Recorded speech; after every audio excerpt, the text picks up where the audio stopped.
You're sitting there. You know the feeling is there. Your body is telling you it's time, but nothing happens. Or worse, a tiny hard piece comes out and you're left with that awful sensation that there's still more, just sitting right at the door, refusing to move. If you've ever felt that, I want you to know something right away. You are not broken, and you are not alone. This happens to millions of people. And in most cases, it's not the kind of constipation you've been told to fix with more fiber and more water. It's something else entirely.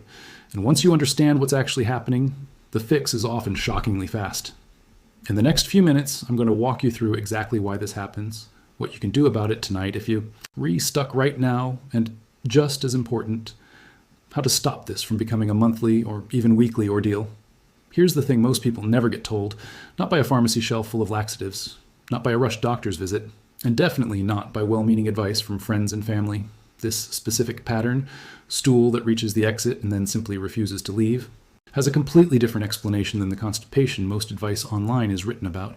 And once you see the actual mechanism behind it, a lot of the frustration of the last few months or years starts to make a lot more sense.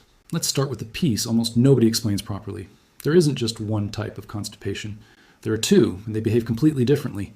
Type 1 is what most people picture when they hear the word constipation. It's a slow transit problem.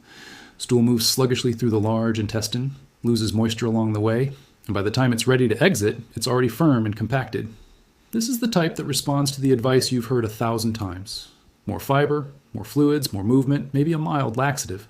Type 2 is a completely different animal, and it's the one a huge number of people are actually dealing with without realizing it. In this version, the stool isn't stuck somewhere up in the colon. It has already made the journey. It's arrived at the final stretch, the rectum, and that's exactly where it stalls out. It sits right there at the finish line and simply will not cross it. The second pattern has a clinical name, outlet dysfunction, sometimes called dysynergic defecation. And here's why it matters so much. Most over-the-counter laxatives are built to speed up movement through the colon, but if your stool has already reached the rectum, a colon-stimulating laxative is solving a problem you don't have. That's the reason so many people try laxative after laxative and still feel stuck. They're treating the wrong location. So why does the body do this? Why would stool arrive at the exit and then simply refuse to leave? Picture the rectum as a short holding area, the last few inches of the digestive tract before the outside world. Wrapped around the lower end of that holding area is a muscle called the puborectalis. Think of it like a sling or a loop that wraps behind the rectum and pulls it forward, creating a bend, almost like a garden hose that's been kinked around a corner. That kink isn't a flaw, it's actually a feature. It's one of the main reasons you're able to stay continent all day long, even when your rectum has stool sitting in it. But when it's time to actually have a bowel movement, that sling is supposed to relax and let the kink straighten out. If it doesn't relax, it's because of stress, tension, poor toilet posture, or simply muscles that have forgotten how to let go. The stool hits that bend and stops cold. And here's where it gets worse the longer you wait. The walls of the rectum continue absorbing water out of whatever is sitting inside them, so the longer that stool waits at the exit, the more moisture gets pulled back out of it, and the firmer and drier it becomes. What started as a normal passable stool can turn into a hard, stubborn plug simply because it sat there too long. What causes this pattern in the first place? A combination of everyday, unglamorous factors, not drinking enough water, a diet that's lower in fiber than it should be, ignoring the urge to go because you're busy driving or just not near a bathroom, certain medications, opioid pain relievers, iron supplements, and some blood pressure medications are common culprits, and pelvic floor muscles that have simply lost the habit of relaxing on command. Age plays a role too. This pattern becomes noticeably more common after 50, partly because muscle coordination in this area tends to decline over time. And here's the cruel irony. The instinct almost everyone has when they feel stuck, pushing harder, actually makes the kink tighter, not looser. Straining doesn't open the door, it slams it shut. Do this repeatedly, and you're also setting yourself up for hemorrhoids, anal fissures, and in more serious long-term cases, rectal prolapse. So let's talk about what actually works when you're in that situation right now, genuinely stuck, uncomfortable, and looking for relief. Since the problem is located at the rectum, not higher up in the colon, what you need is something that acts locally and works with water, not something designed to speed up the entire length of your intestines over a day or two. This is where an osmotic approach comes in, something that draws water into the stool that's already sitting there, softening it from the inside so it can finally pass.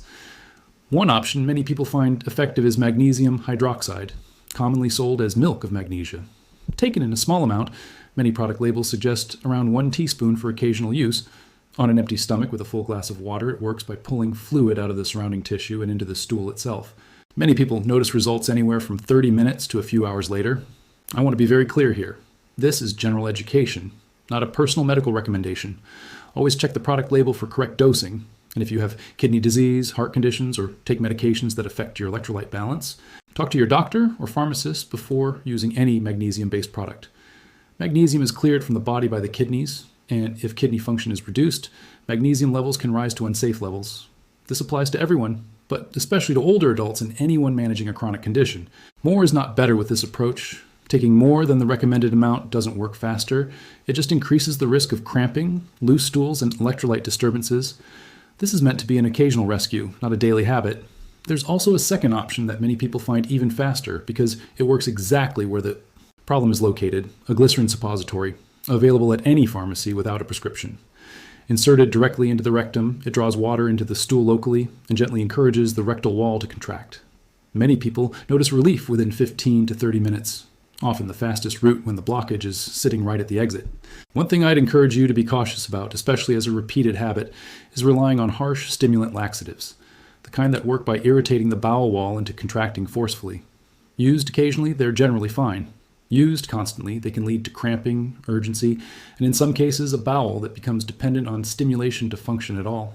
For an occasional stuck episode, a gentler osmotic option or a suppository tends to be the smarter first move. It's worth understanding why the timing of these remedies matters so much. Both magnesium hydroxide and glycerin suppositories work with your body's existing water balance rather than against it. They're not forcing your intestines to contract violently. They're simply making the environment right at the exit more favorable for movement. That's a meaningfully different mechanism than a stimulant laxative, which essentially tells your bowel muscles, contract now, whether you're ready or not. The osmotic route tends to feel more natural when it works because your body is doing the actual work. The remedy is just removing the obstacle in front of it. A lot of people also ask whether it's safe to combine approaches, say taking magnesium hydroxide by mouth and using a suppository at the same time if they're especially uncomfortable. Generally, this isn't necessary, and doubling up on remedies without guidance is exactly the kind of thing to run past a pharmacist or doctor first, particularly if you're on other medications. In most cases, giving one remedy its full window of time, 30 minutes to a few hours for magnesium hydroxide or 15 to 30 minutes for a suppository, is enough. Patience matters here almost as much as the remedy itself. But here's something that surprises a lot of people. You can use the exact right remedy and still sit there for 20 minutes with nothing happening. Not because the remedy failed, but because of how you're sitting. I've heard from people who did everything right chemically and still struggled, simply because their body was working against gravity and muscle tension in a position that was never designed for this task. Modern toilets, as convenient as they are, put us in one of the least helpful postures possible for this specific job. That's what we're going to fix next, along with the 3 simple foods that can make these episodes rare instead of routine. Stick with me, because the next part is where most people find the piece that actually changes everything. Let's pick up right where we left off, with the posture problem almost nobody talks about, and the reason it matters just as much as anything you swallow or insert. This is honestly one of my favorite things to explain, because it costs nothing, takes about 60 seconds to set up, and yet almost nobody has heard of it. It's the kind of fix that sounds almost too simple to be real, until you try it and realize how much of a difference basic mechanics can make. Remember that puborectalis muscle we discussed? The sling that wraps around the lower rectum and creates a kink to keep you continent? Here's the part that changes everything. When you sit upright on a standard toilet, that kink doesn't fully release. Your hips and knees are roughly level with each other, and in that position, the sling stays partially engaged. You're essentially asking your body to push stool around a bend that hasn't been fully straightened out. No wonder it feels like fighting an uphill battle. The fix takes less than a minute to set up, and it costs almost nothing. Get a small stool, somewhere around 6 to 9 inches tall, and place it in front of your toilet. Rest your feet on it so your knees end up higher than your hips. Then lean forward slightly and let your elbows rest on your knees. That single adjustment, knees above hip level, torso leaning forward, straightens out the angle inside the rectum. The kink releases, and the path opens up in a way that simply isn't possible while sitting fully upright. Now for the second half of this technique, which matters just as much as the positioning, how you breathe. Most of us were taught, without ever being told directly, to hold our breath and bear down hard when we're having trouble. It feels like the natural thing to do. But physiologically, it does the opposite of what you want. It tightens the pelvic floor and clamps the exit shut even further. Instead, let your belly relax completely. Don't suck it in, don't clench it. Let it soften and even push gently outward. Take a slow inhale through your nose, letting your stomach expand as you breathe in. Then exhale slowly through your mouth, and as you do, simply let go. You're not forcing anything. You're releasing. Put it all together. Feet elevated, knees above hips, leaning forward, belly relaxed, slow exhale. And many people find that stool, which felt completely immovable a moment ago, suddenly slides out with almost no effort at all. No straining, no force, just correct mechanics. Now, let's shift from how do I fix this right now to how do I make sure this stops happening in the first place? Because using a rescue remedy every week isn't the goal. Preventing the problem from forming is. There are 3 foods with genuinely solid research behind them that, used consistently, help a large number of people stop experiencing these stuck episodes altogether.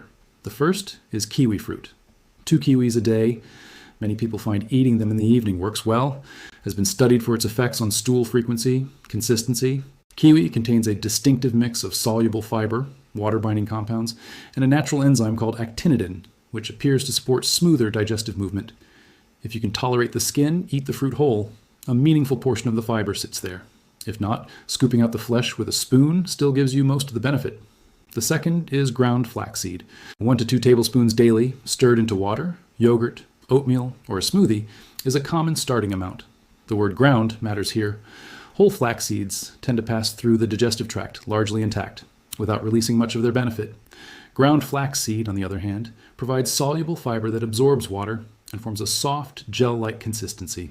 That gel helps keep stool hydrated all the way down to the rectum, which reduces the chance of it drying out into a hard mass while it waits. Start with a single tablespoon alongside a full glass of water and increase gradually from there. The third is prunes, or prune juice. Around 5 to 6 prunes, or roughly half a cup of the juice, in the evening is a commonly cited amount. Prunes contain sorbitol, a natural sugar that acts as a mild osmotic agent, pulling water into the stool in a slower, food-based way, similar in concept to how magnesium works, just gentler. They also bring fiber and plant compounds that support overall bowel function. Several studies comparing prunes to standard fiber supplements have found prunes to be at least as effective, and in some cases more effective, for mild constipation. Kiwi in the evening, ground flaxseed in the morning, a handful of prunes before bed. It's simple, inexpensive, and for a lot of people, remarkably effective when done consistently rather than occasionally. What I appreciate about these 3 in particular is that none of them require a trip to a specialty store or a subscription to anything. They're sitting in a regular grocery store, they're cheap compared to most supplements, and unlike a lot of digestive products on the market, the research behind each of them has actually been done on real study participants over real weeks, not just marketing copy. None of them work overnight in the dramatic way a rescue remedy does. Think of them less as a fix and more as training your digestive system to not need a fix in the first place.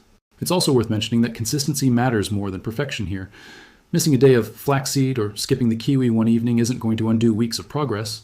What tends to derail people is treating these as a short trial, doing it for 4 or 5 days, not noticing an immediate transformation, and giving up right before the effects would have started showing. Give any of these changes at least 2 to 3 weeks of steady use before deciding whether they're working for you. Now, I need to flag 2 mistakes that I see constantly. Mistakes that are almost always made with good intentions, but that end up making things worse instead of better. Mistake number 1, increasing fiber without increasing water. This is enormous, and it trips up more people than almost anything else.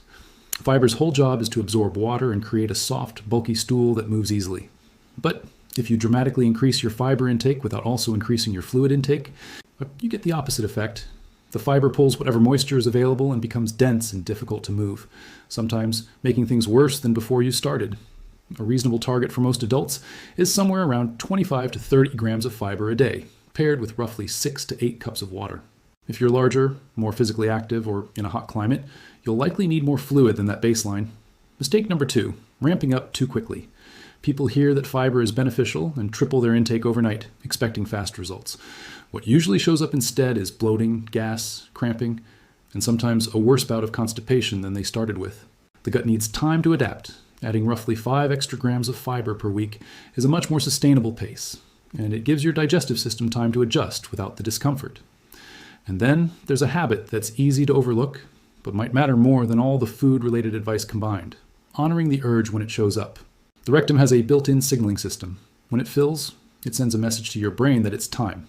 If you consistently override that signal because you're in a meeting, on the road, or simply somewhere inconvenient, the sensitivity of that reflex gradually fades. Over time, the rectum becomes less responsive, stool sits longer than it should, moisture keeps getting pulled out of it, and you end up right back at square one. Listening to that first signal, even when it's inconvenient, is one of the simplest and most effective habits you can build.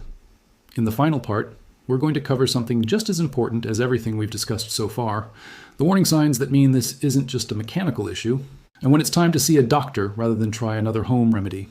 Stick around, because this next part could genuinely matter for your health. Before we wrap everything up, I want to spend a few minutes on something that deserves your full attention, not because it's likely to apply to you, but because when it does apply, timing matters. I also want to take a moment to address something a lot of people wonder about, but rarely ask out loud. How do you actually tell the difference between an ordinary stuck episode and something that needs a doctor's attention? The honest answer is that you don't have to be a medical expert to know the difference. Your body tends to make the distinction fairly obvious if you know what to look for. Ordinary outlet dysfunction is uncomfortable, frustrating, and sometimes painful in the moment, but it responds, even if slowly, to the strategies we've covered. Something more serious tends to come with signals that don't fit that pattern at all, signals that feel different, more alarming, or simply out of place. That's what the following list is really about. Not scaring you, but giving you a clear way to recognize when it's time to stop self-treating and get evaluated. Most episodes of stool getting stuck at the exit are exactly what we've described. A mechanical issue involving muscle coordination, hydration, and habits, and they respond very well to everything we've covered. But your body also has ways of signaling when something more serious might be going on, and those signals deserve a prompt conversation with a doctor, not another home remedy. Here's what to watch for. Blood in the stool, particularly dark blood, or blood that appears mixed into the stool rather than sitting on the surface. A faint streak from occasional straining is common and usually not alarming, but anything beyond that warrants a proper evaluation. Unexplained weight loss occurring alongside a change in your bowel habits. A persistent change in stool shape, especially stools that have become noticeably thin, like a pencil, and stay that way rather than returning to normal. Constipation that starts suddenly with no obvious cause, particularly if you're over the age of 45, and this is a new pattern for you. Severe abdominal pain, vomiting, or an inability to pass gas at all, these can point toward a true bowel obstruction, which is a same-day medical concern, not a wait-and-see situation. Repeated episodes of severe impaction, where stool becomes so firmly stuck that home remedies don't resolve it at all. I'm not telling you this to worry you. Quite the opposite. Knowing what to watch for is one of the most empowering things you can do for your own health. The overwhelming majority of people dealing with this experience, the mechanical version, we've spent most of this video on, and it responds well to the right approach. But knowing when something falls outside that pattern means you'll never hesitate to get checked out if you need to, and you won't waste weeks trying home remedies on something that actually needed professional attention from the start. I also want to gently address something that comes up a lot in the comments section of videos like this one, the temptation to self-diagnose based on a video, rather than treating what you've just learned as a starting point for a more informed conversation with your own doctor. Everything covered here reflects widely accepted general digestive health information, but your situation, your medications, your other health conditions, your history is unique to you.